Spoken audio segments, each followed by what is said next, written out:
Hello everyone and welcome back to another video. As 2024 is gradually drawing to a close, I am sure that you're going to see an infinite amount of reading wrap-ups and reviews of the year and lists of best books, worst books. I'll be doing my own kind of wrap-ups of the year in various different categories. But before I do that, I thought it might be nice to look towards the future rather than back into the past. And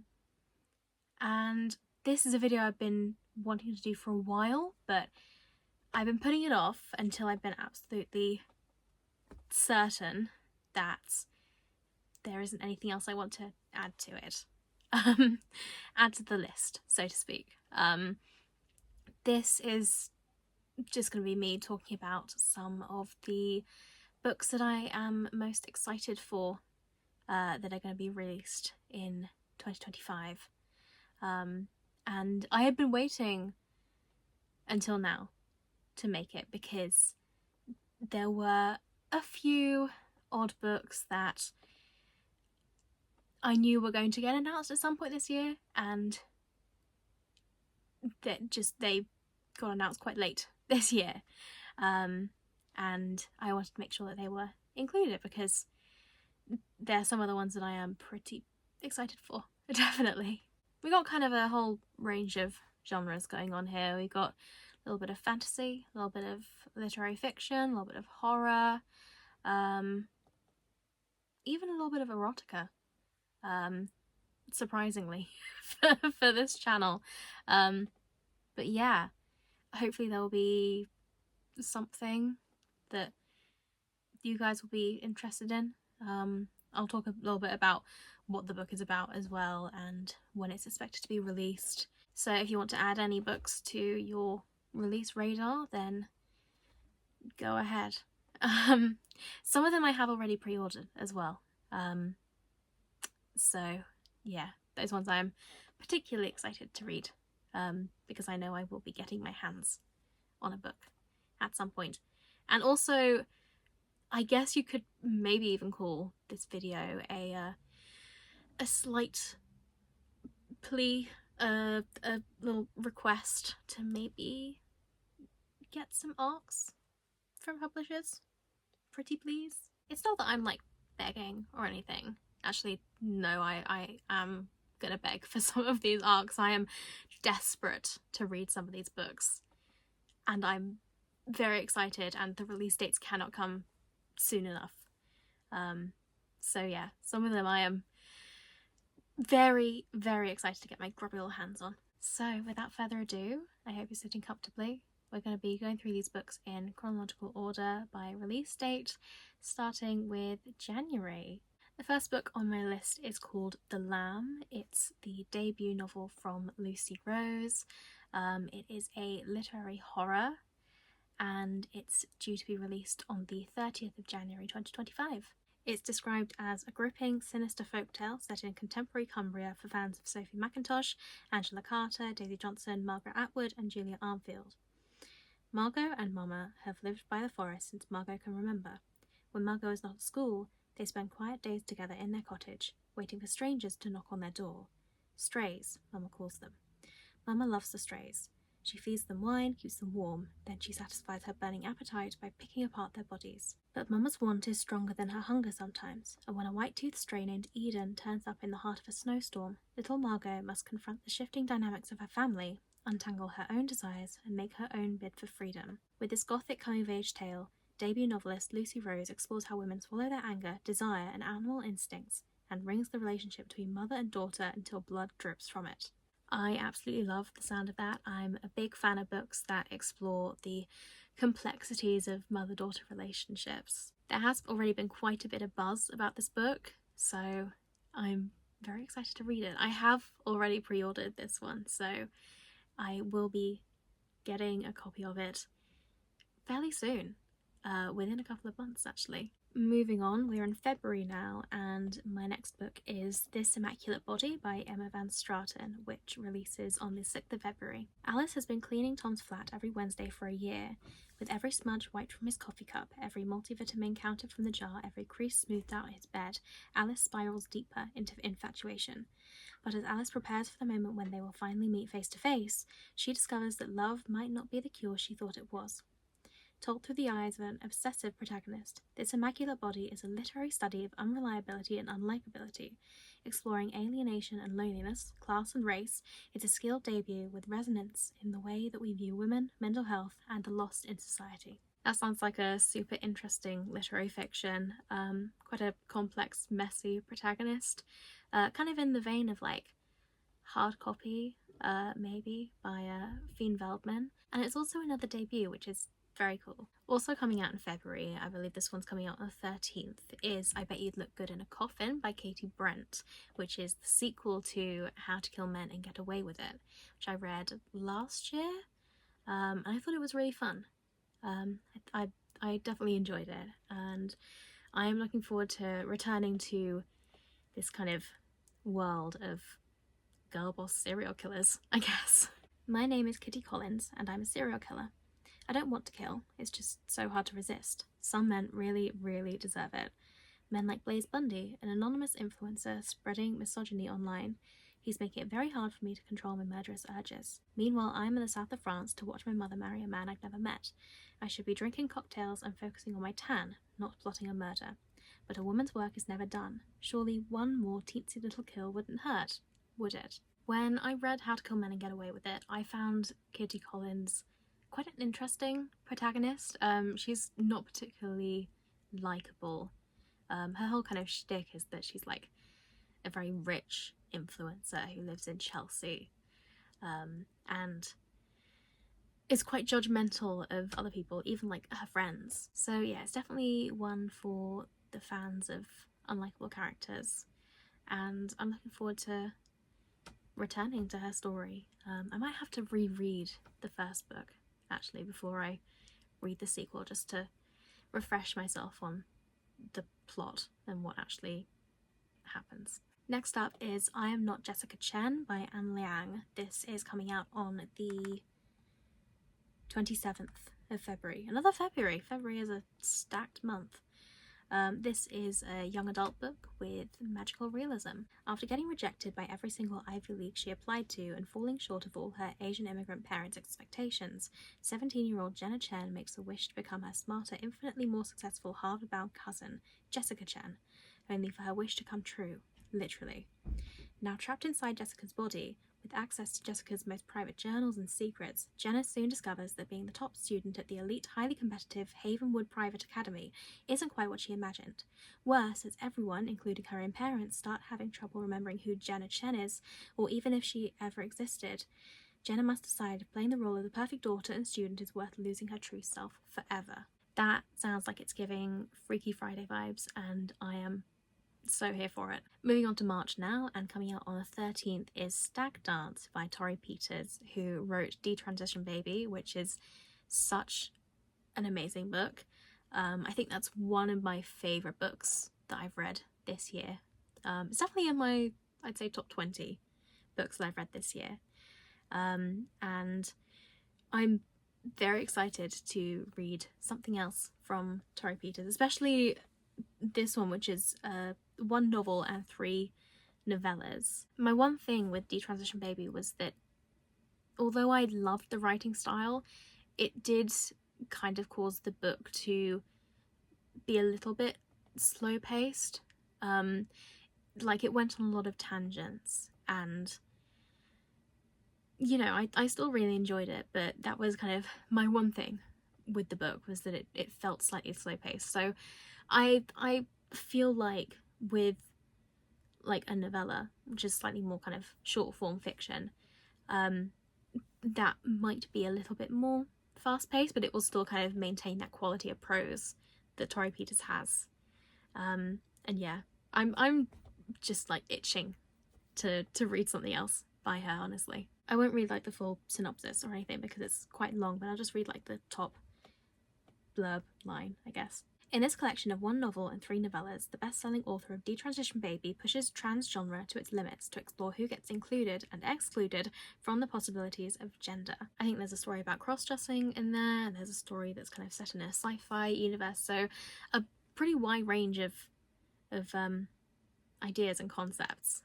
So yeah, I'm really looking forward to reading it. And less than a week later than that, the 18th of March is the release date for what I think is overall one of the most anticipated releases of the year, which is, of course, Sunrise on the Reaping by Suzanne Collins, a prequel book to the Hunger Games trilogy that focuses on Haymitch's games. I feel like this one just doesn't require an explanation, to be honest. Like, Haymitch is a fan favourite character, and you know, we get to kind of view his games, or at least a summary of his games, in which one is it? Catching Fire, I think. When Katniss is on the train and she's going over all of the previous games as kind of research, and then she watches the 50th Hunger Games, which is the one that Haymitch is in. But it will be really interesting to see the games in more detail, I guess, and then it will also be interesting to see the stuff that came after the games as well. You know, what caused Haymitch to become the man that he is in the Hunger Games trilogy. I don't feel like I need to read the blurb or anything, or really kind of go into too much detail about this, because I think everyone and their mother have at least heard that this book is being released, if not talked about it in extreme detail. But yeah, the only thing is that I think I might want to wait until the paperback comes out to read it, which will probably not be until 2026, which seems like such a long way away, honestly,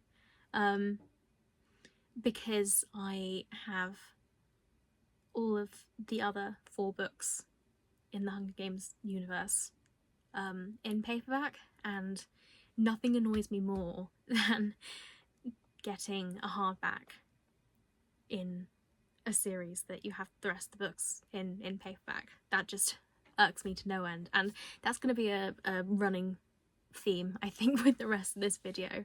You will probably hear me say that I'm going to wait until the paperback's out with a few more of these books.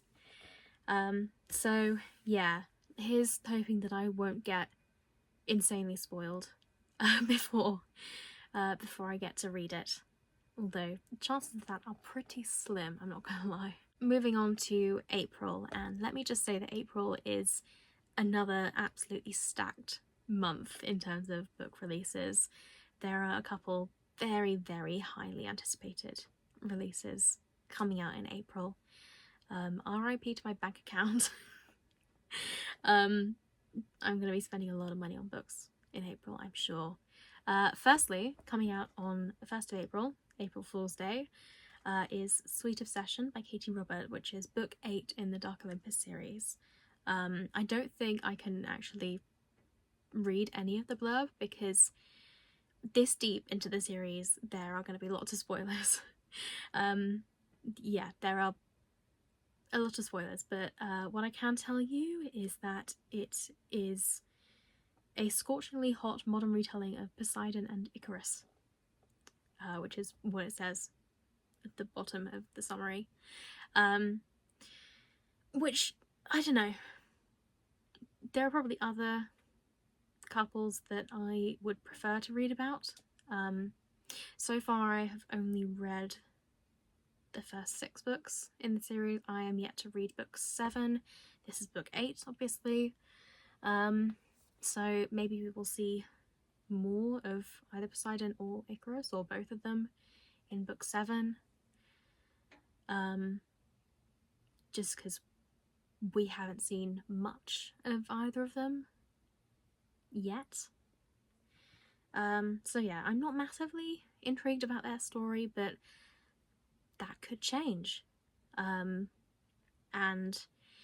the overarching plot of the series is also very much picking up, so hopefully there'll be more to do with that as well in the book. At this point, it doesn't actually matter to me who the book is about in this series. I am basically just trying to read A, to the end of the series, just to say that I have completed all 10 books in the series, but B, book 9, which I will mention in this video. Book 9 is about a couple that I have been waiting to read about for ages, literally since book 2 of the series. So yeah, I'm essentially reading the books to get to that book, book 9, and just kind of coping with the characters and the tropes that I don't particularly enjoy, just to, you know, get the reward of reading about that couple in book 9 later. Also coming out in April, literally 2 days later, on the 3rd, we have Gifted and Talented by Olivia Blake, which is another book that I have pre-ordered. It's another book that is one of my most highly anticipated releases of next year, despite the fact that I have literally only read one other book by Olivia Blake. I read Masters of Death, really enjoyed it. This one, Gifted and Talented, is magical realism. There's a bit of kind of corporate intrigue, family drama in there as well. It's like a lot of stuff that I know I will enjoy, and I think, having read Masters of Death, I think I can tell that Olivia Blake's writing style is one that I vibe with, absolutely. And whatever I do read by her, I will probably enjoy. So pre-ordering her books is so totally worth it, in my opinion. My only annoying thing is that I pre-ordered Gifted and Talented like as soon as it was announced. And that was before the Waterstone Special Edition was announced with the sprayed edges and stuff. And I ordered a standard edition, and I've been toying with the idea of getting the special edition with the sprayed edges, but that would mean cancelling my standard edition order, reordering with the sprayed edges. I'd have to like pay postage, and I would no longer get my student discount because they took that away last week, you know, after like 2 years of not being a student. So pretty good going, but I'm still bitter about it. I had to pay like full adult price for books now. But yeah, that is my dilemma with the book. I will probably end up just sticking with the standard edition because I don't need the sprayed edges. I don't need a pretty book with pretty sprayed edges. I don't need it in my life. I want it, but I don't need it. I'll just read kind of the top bit of the blurb again because it is quite long. From the New York Times best-selling author of The Atlas Six comes the story of 3 siblings who, upon the death of their father, are forced to reckon with their long-festering rivalries, dangerous abilities, and the crushing weight of all their unrealized adolescent potential. Doesn't that sound so good? Like, as a burnt-out gifted kid, like that is the kind of story that I want to read. I want to read about other burnt-out gifted kids, preferably burnt-out gifted kids with magical powers. And now we have yet another April release. This is coming out on the 17th. This is something completely different, actually. This is Sky Daddy by Kate Folk, which is gonna be, I think, like the Weird Girl book to end all Weird Girl books. It's gonna be up there with like Bunny and YN by Esther Yee, Hard Copy by Fionn Feldman, which I have mentioned in this video before. Yeah, I'll read you the blurb and you can judge for yourself. Linda is doing her best to lead a life that would appear normal to the casual observer. Weekdays, she earns $20 an hour moderating comments for a video sharing platform, then rides the bus home to the windowless garage she rents on the outskirts of San Francisco. But on the last Friday of each month, she indulges in her true passion, taking BART to SFO for a round-trip flight to a regional hub. The destination is irrelevant because each trip means a new date with a handsome stranger. A stranger whose intelligent windscreens, sleek fuselages, and powerful engines make Linda feel a way that no human ever could. Linda knows that she can't tell anyone she's sexually obsessed with planes, nor can she reveal her belief her destiny is to marry one of her suitors by dying in a plane crash, thereby uniting her with her soulmate plane for eternity. But when an opportunity arises to hasten her dream of eternal partnership, and the carefully balanced elements of her life begin to spin out of control, she must choose between maintaining the trappings of normalcy and launching herself headlong towards the love she's always dreamed of. I have no words. That sounds amazing, and I need to read it right now. A love story between a woman and a plane. Amazing. Give it to me. Show me to me, please, Rachel. Show me to me, please. Send it to me, Rachel. And now we come to another book that could actually also clinch the title of most anticipated release in 2025.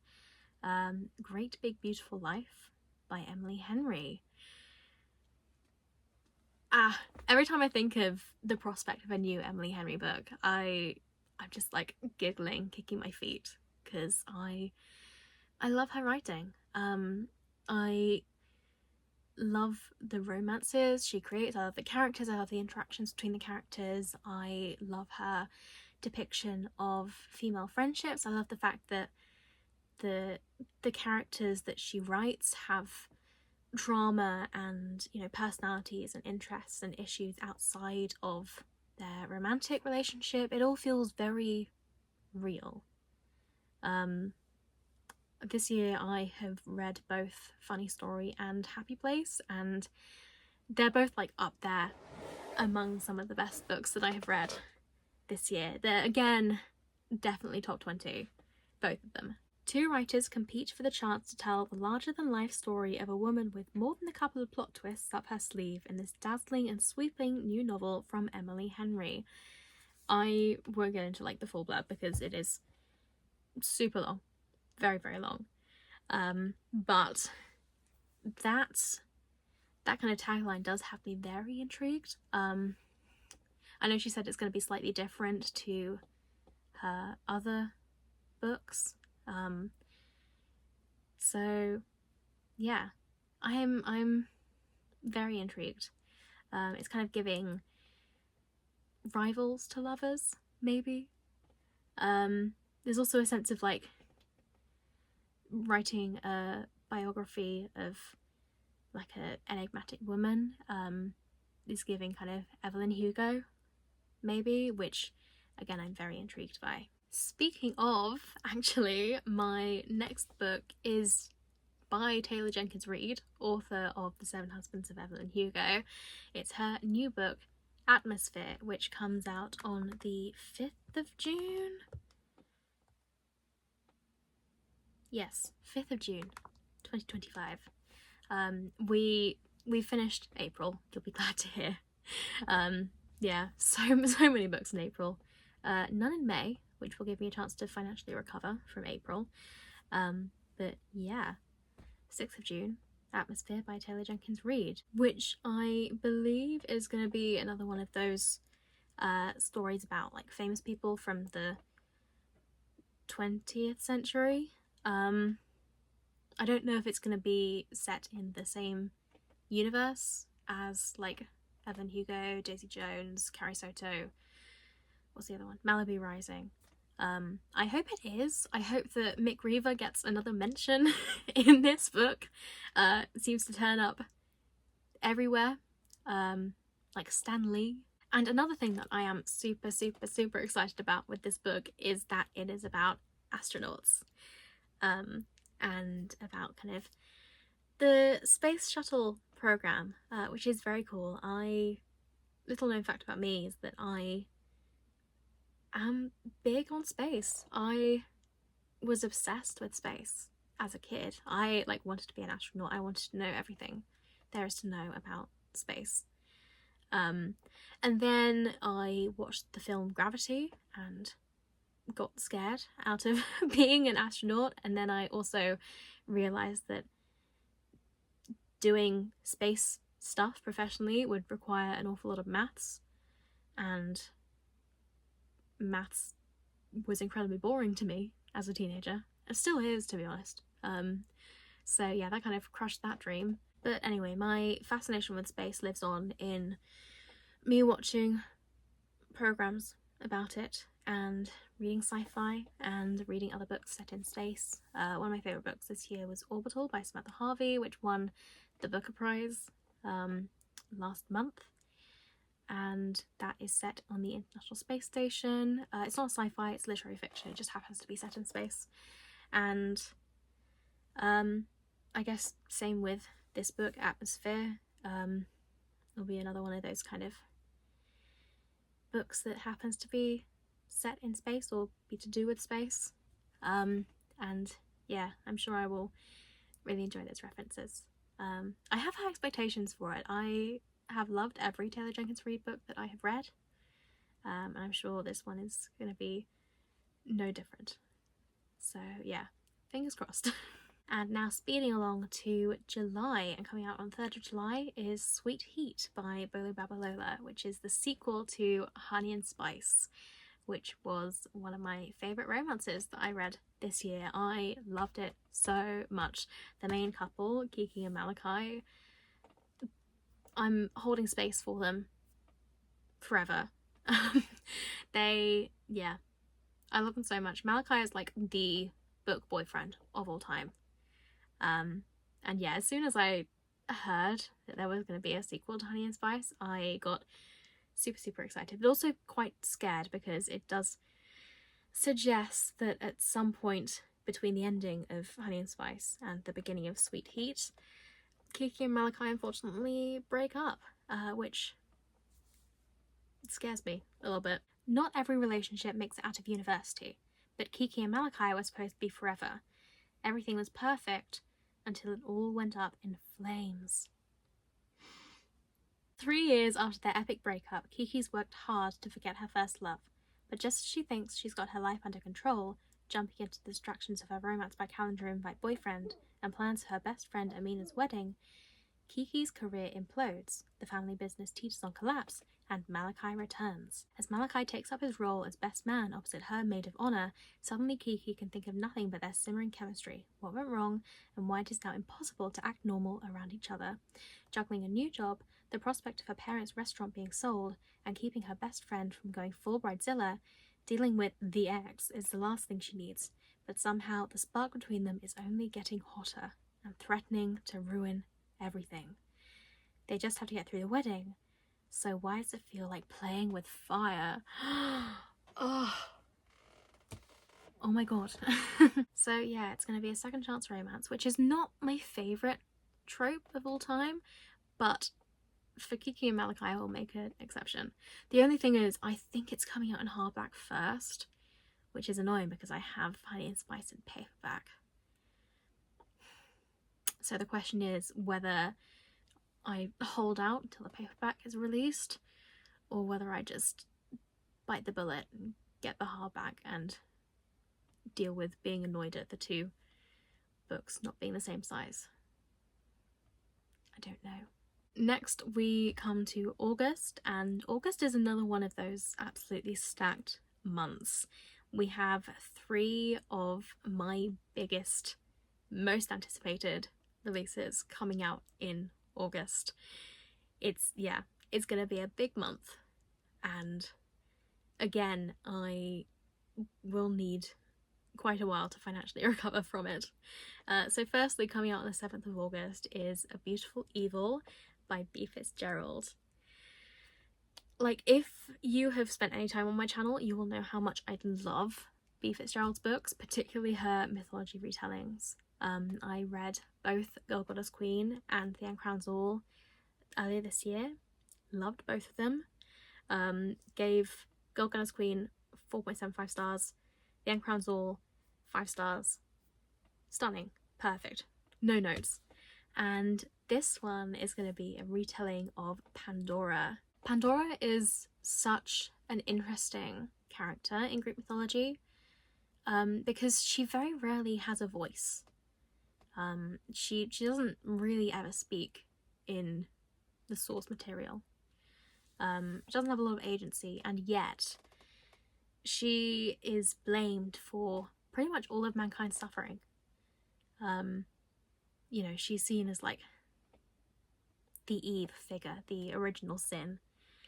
Literally, she is a beautiful evil, or an evil beauty. It kind of depends which way around you translate the Greek. And there is no one that I trust more with a retelling of Pandora than B. Fitzgerald, because I know that she is going to write her in a fully kind of understanding and nuanced and complex way that, you know, gives her agency and a voice. Because that's what she does with the female characters in Greek mythology. That's what she did with Persephone and Golgotha's Queen, and Helen and Cassandra in The Uncrowned Zool, as well as like pretty much all of the other female characters involved in that book. Yeah, she's very cool. And also, this book is going to be green. It's going to be green. I'm very excited about that. I'm a green girly, so I am just so excited. I think this is my personal most anticipated release of next year, because I know that it's going to be good. Like, I'm so absolutely certain that I'm going to love it. I can't wait. If anyone who is like in charge of sending arcs of the book out is watching this, which to be fair they probably won't because I have like 15 subscribers, but if you are, I'm not above begging for an arc of A Beautiful Evil. I will beg, please, I would love an arc of A Beautiful Evil. I need to get my grub little hands on a copy, and I need to read it because I know that I will love it. August can't come soon enough. I want to read it so badly. Next up, we have two books that are being released on the same day, 28th of August. It's going to be a big day for me. These are books from two authors that I absolutely love, so big day. Firstly, we have Catabasis by R.F. Kuang, author of Babel, Poppy War, Yellowface. Genuinely so smart and intelligent and such an amazing writer, and has the capacity to destroy people with her writing. I have read Babel, Yellowface, and the first book in the Poppy War trilogy and loved all three of them, absolutely devoured them. So I have no doubt that I'm gonna love Catabasis. If only for the fact that the title is an ancient Greek word for a descent into the underworld. My little classicist soul is just freaking out about that. I'm such a nerd. Okay, the synopsis is: two academic rivals from Cambridge must travel to hell to rescue the soul of their advisor. Getting there was easy. Surviving it and each other is another thing entirely. You've got the magical realism element, you've got the Orpheus and Eurydice element, you've got the kind of academic rivals to lovers element. This has the makings of a perfect book. Again, I can't wait to get my grubby little hands on it. And then the second book to be released on the 20th of August is Boudicca's Daughter by Elodie Harper, author of the Wolf Den trilogy. And again, if you spent any time on my channel, you will know how much I absolutely love that trilogy. It's set in ancient Pompeii. It follows a slave woman who rises in status from the brothels of Pompeii all the way to being a wealthy courtesan and trying to escape the clutches of her kind of former owner, who is just absolute human trash and also like one of the best written villains that I have read recently. It's heartbreaking. Boudicca's Daughter is set, I believe, 15 years before The Wolf Den. It's kind of a prequel, but also kind of a spin-off. I think you could probably read it as a standalone and you'd be fine, but why would you want to when the Wolf Den trilogy is right there? As you can probably tell, it follows Boudica and her tribe and her family, and there might be potentially a cameo from one of my favourite characters in the Wolf Den trilogy. And yeah, I am very excited. The only annoying thing is, again, it is coming out in hardback first, and I own the Wolf Den trilogy in paperback, so I might have to wait until 2026 to read it. Unless, that is, I get my hands on an arc of the book. Wink wink. Nudge nudge. Publishers, please. We are coming to the end of my list of books. The penultimate book on my list is the third book in the Deathcast universe. That is the universe that contains They Both Die at the End, and then its prequel, The First to Die at the End, both by Adam Silvera. The third book, I believe, is called No One Knows Who Dies at the End, which, as a title, I have some notes. It's a bit of a mouthful. But the concept is very intriguing. I feel like if Adam Silvera had just kind of kept the concept the same throughout and just had every book follow, you know, two main characters, and at least one of them was going to die at the end, and we knew that, that could have potentially gone a little bit samey. However, he has kind of switched it up each time. Like in the first book, it follows two boys and they both die at the end. It's called They Both Die at the End, so it, you know, it's not spoiling that really. And then in the prequel, it's called The First to Die at the End, and one of the boys in that book, one of the main characters, is the first to die at the end. He's kind of the first person to get the call from Deathcast, the thing that is set up in that book, like it is launched in that book, and that is the plot. It's kind of the first day of the program. So there's a little bit more tension there because you're not sure if it's going to work. You don't know if it's going to be like faulty or anything.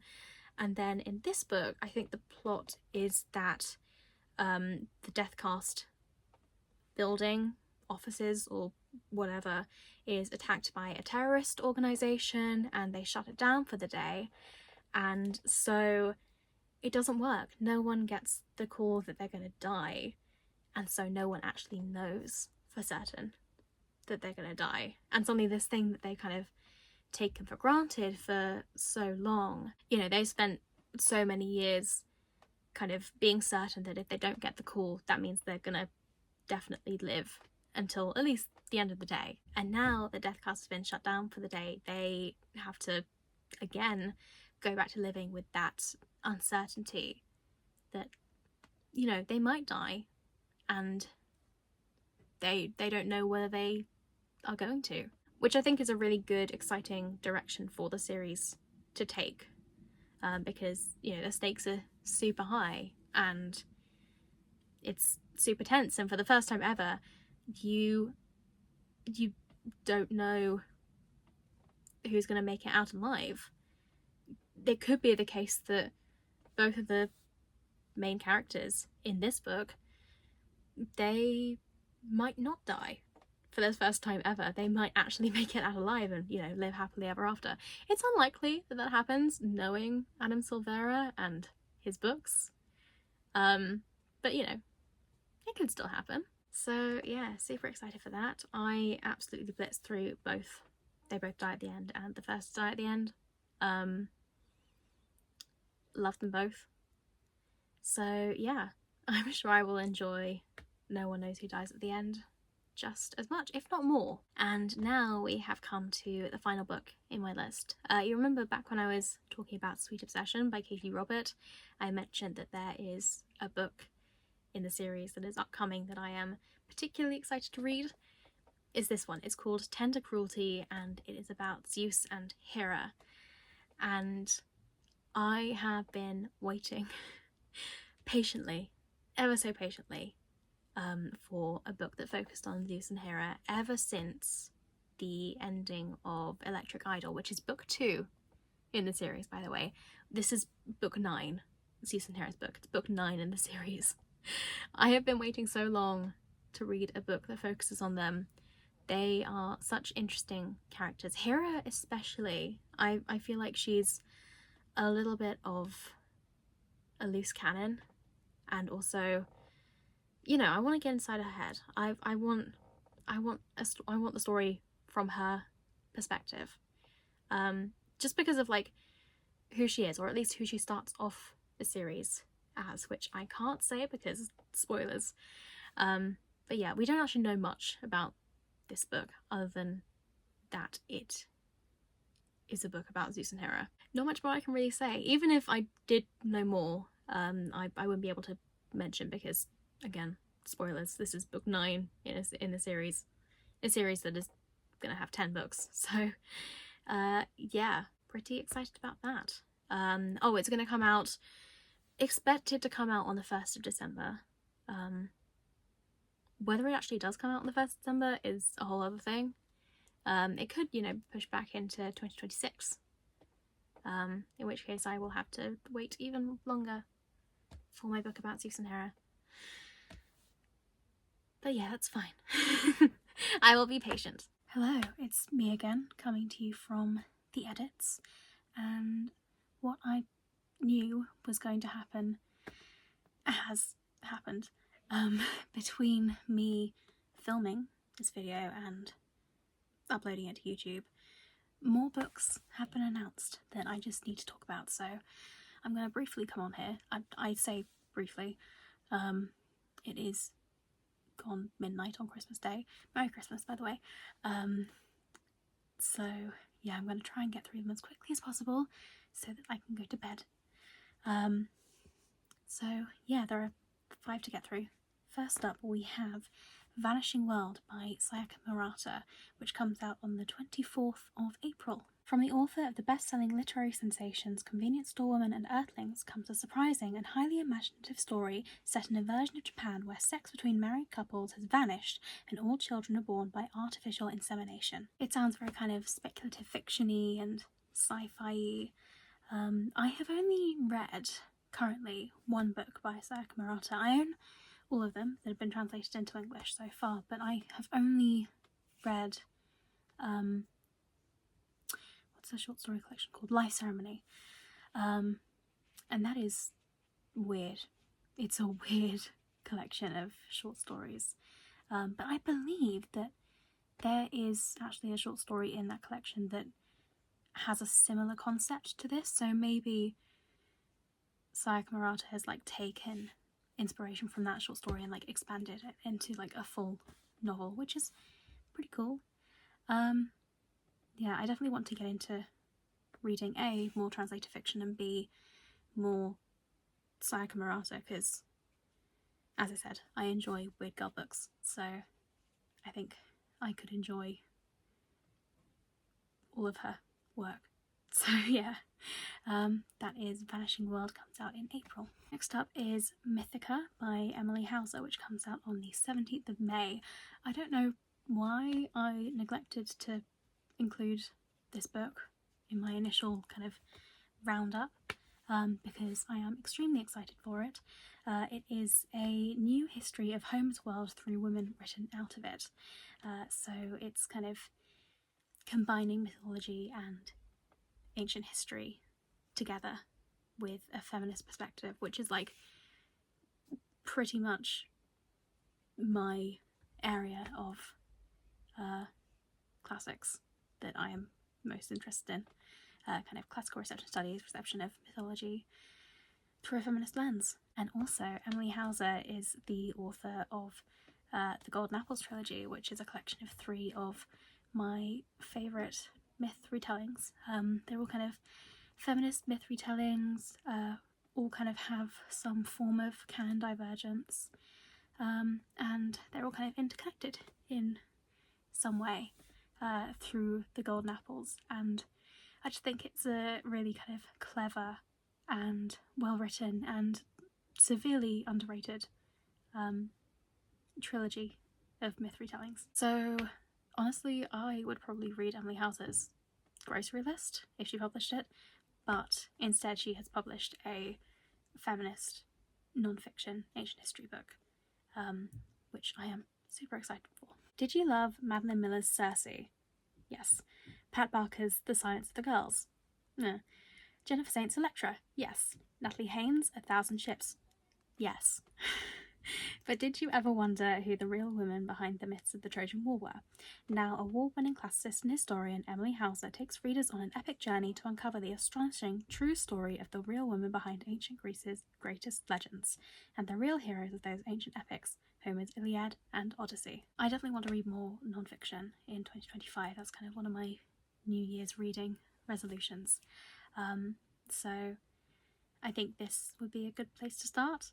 And also, I have seen proof copies of the book on Emily Hauser's Instagram, and they look gorgeous. So, you know, if there are any spares going and anyone watching has the power to send me a copy, please. Again, I am not above begging. I will absolutely beg for a proof of this book. Pretty please. Next up is Hot Wax by M.L. Rio, author of If We Were Villains.